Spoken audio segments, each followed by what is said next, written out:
মহাভারতে কৌরব ছিল ১০০ জন, তাই তো আমরা জানি। কিন্তু যদি বলি সংখ্যাটা আসলে ১০১ জন, হ্যাঁ, সেই হারিয়ে যাওয়া নাম জুজুৎসু। তিনি ছিলেন ধৃতরাষ্ট্রের পুত্র, কিন্তু গান্ধারীর সন্তান নন। এক বৈশ্যা নারী সৌবলীর গর্ভে জন্ম তার। রাজপ্রাসাদে থেকেও তিনি ছিলেন কিছুটা আলাদা, কিছুটা উপেক্ষিত। তবুও তিনি ছিলেন না অন্যদের মতো। তার কাছে শক্তির চেয়ে বড় ছিল ধর্ম।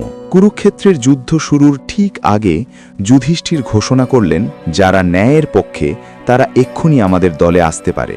মুহূর্তটা ছিল নিস্তব্ধ, কেউ এগোয়নি। তারপর একটি রথ ধীরে ধীরে কৌরব শিবির ছেড়ে পাণ্ডবদের দিকে এগিয়ে গেল।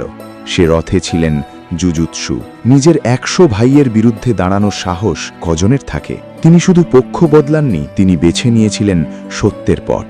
যুদ্ধে তিনি বীরের মতো লড়েছেন, আর শেষে যখন কৌরব বংশ প্রায় নিশ্চিহ্ন, বেঁচেছিলেন একমাত্র তিনি। পরে অভিমন্যুর পুত্র পরীক্ষিত যখন হস্তিনাপুরের সিংহাসনে বসেন, রাজ্যের রক্ষক ও অভিভাবক করা হয় জুজুৎসুকে। ইতিহাস তাকে বিশ্বাসঘাতক বলেনি, বলেছে ন্যায়ের পক্ষে দাঁড়ানো এক সাহসী কৌরব। কারণ কখনো কখনো নিজের রক্তের বিরুদ্ধে দাঁড়ানোই হয় সবচেয়ে বড় সাহস। আরও অজানা রহস্য জানতে এক্ষুনি সাবস্ক্রাইব করুন। ভিডিওটা ভালো লাগলে বন্ধুদের সাথে শেয়ার করুন।